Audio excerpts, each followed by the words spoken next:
M.Com final ABST के विद्यार्थियों का पुनः स्वागत है। प्रिय विद्यार्थियों, जैसा हम व्यवसाय एवं पेशे की आय के संबंध में स्पष्टतया स्वीकृत व्ययों के बारे में अध्ययन कर रहे थे, उसी में आगे बढ़ते हुए आज हम कुछ पॉइंट्स और लेते हैं। स्पष्टतया स्वीकृत व्ययों में जो अगला पॉइंट्स आता है, एकस्व अधिकारों पेटेंट राइट्स अथवा कॉपीराइट्स को प्राप्त करने के लिए किए गए व्यय धारा 35A। यदि 1 अप्रैल 1998 को या उसके पश्चात एकस्व अधिकारों तथा कॉपीराइट को प्राप्त करने के लिए किए जाने वाले व्ययों को अमूर्त संपत्ति मानकर उन पर हास की छूट स्वीकृत की जाती है। 1 अप्रैल 98 से पूर्व किए गए पूंजीगत व्ययों की कटौती 14 समान किस्तों में दी जाती थी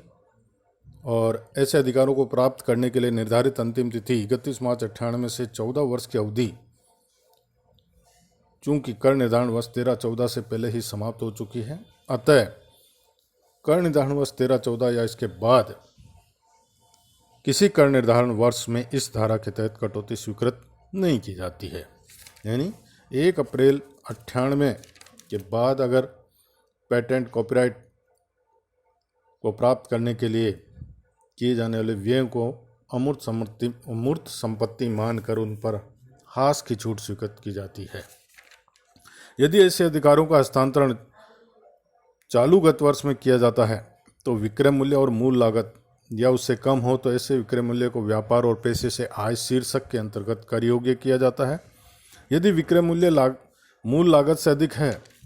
तो मूल लागत तक की राशि को व्यापार अथवा पेशे से आय शीर्षक में कर योग्य किया जाएगा तथा आधिक्य को पूंजी लाभ शीर्षक में कर योग्य किया जाएगा।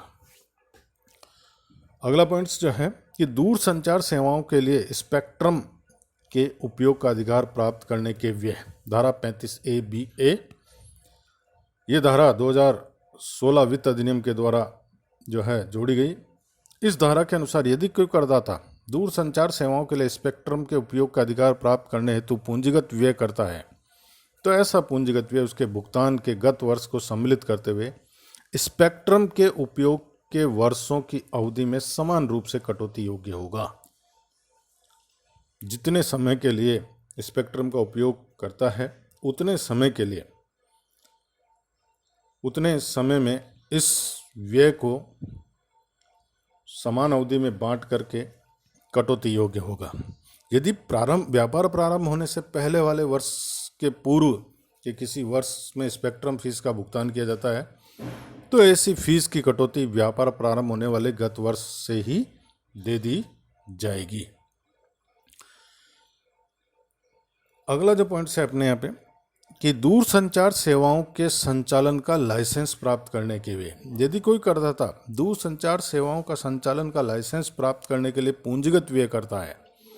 तो ऐसा पूंजीगत व्यय इसके भुगतान के गत वर्ष को सम्मिलित करते हुए लाइसेंस की अवधि के वर्षों में समान रूप से कटौती योग्य होगा।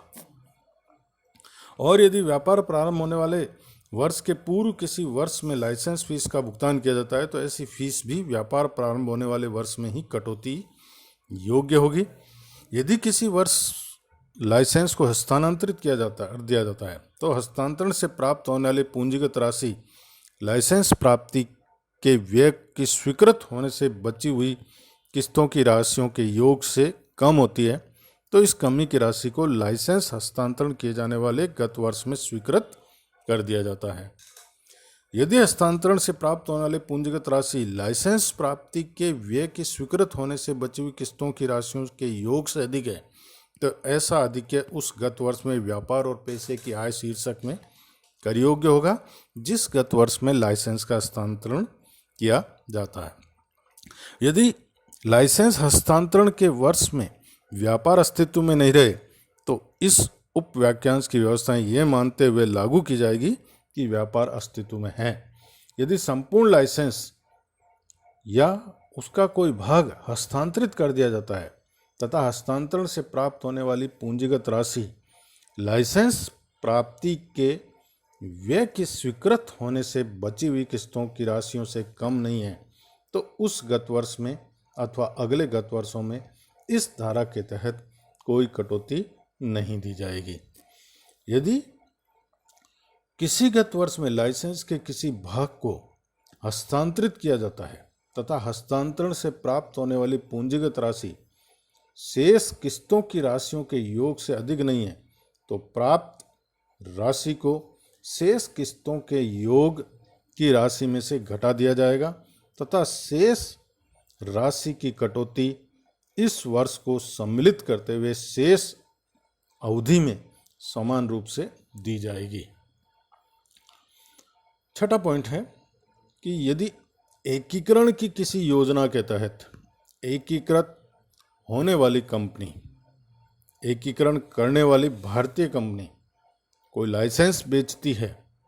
अथवा अन्य किसी प्रकार से हस्तांतरित करती है तो जो अभी उपरोक्त वाक्य हमने बोले 2, 3 और 4 की व्यवस्थाएं एकीकृत होने वाली कंपनी की दशा में लागू नहीं होंगी और इस धारा की व्यवस्थाएं एकीकरण करने वाली कंपनी पर उसी प्रकार लागू होंगी जिस प्रकार लाइसेंस हस्तांतरण न करने की दशा में एकीकृत होने वाली कंपनी पर लागू होती है। 2, 3, 4 जो बिंदु थे उनमें वही तथ्य हैं कि अगर हम लाइसेंस को हस्तांतरित करते हैं तो हस्तांतरण से प्राप्त राशि का समायोजन हम किस प्रकार से करेंगे। तो ये व्यवस्थाएं एकीकृत होने वाली कंपनी पर, एकीकरण करने वाली कंपनी भारतीय कंपनी को अगर लाइसेंस बेचती है या हस्तांतरित करती है तो वे व्यवस्थाएं एकीकृत होने वाली कंपनी की दशा में लागू नहीं होंगी और एकीकरण करने वाली कंपनी पर उसी प्रकार लागू होंगी। अगला पॉइंट है, यदि अविलियन की किसी योजना के तहत अविलियत कंपनी किसी भारतीय परिणामी कंपनी को लाइसेंस बेचती है अथवा अन्य किसी प्रकार से हस्तांतरित करती है तो वही उपवाक्य जो 2, 3 और 4 की व्यवस्थाएं हैं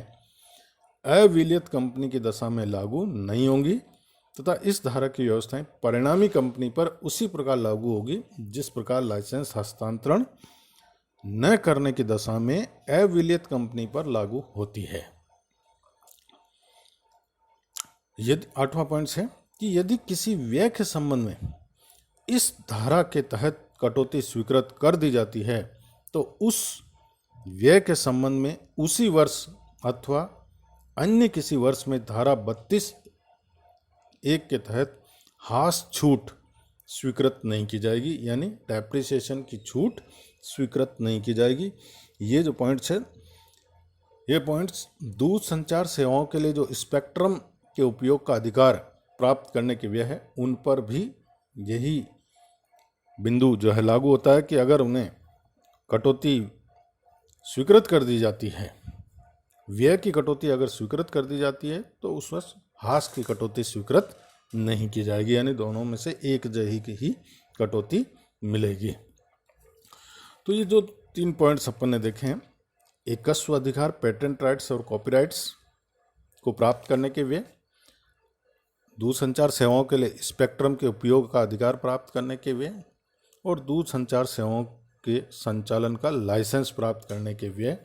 तथा इन लाइसेंस को, पेटेंट अधिकारों को हस्तांतरित करने के व्यय, हस्तांतरण पर या इनका हम जब कंपनी एक दूसरे को बेचती है या हस्तांतरित करती है तो उस संबंध में प्राप्त राशि के संबंध में क्या क्या समायोजन किए जाएंगे, यह समायोजन हमने इसमें पढ़ा है। विस्तृत तौर पर आप जो है धारा 35A(B)(A), 35A(B)(B) और धारा 35A के जो प्रावधान हैं उनको अध्ययन कर सकते हैं। धन्यवाद।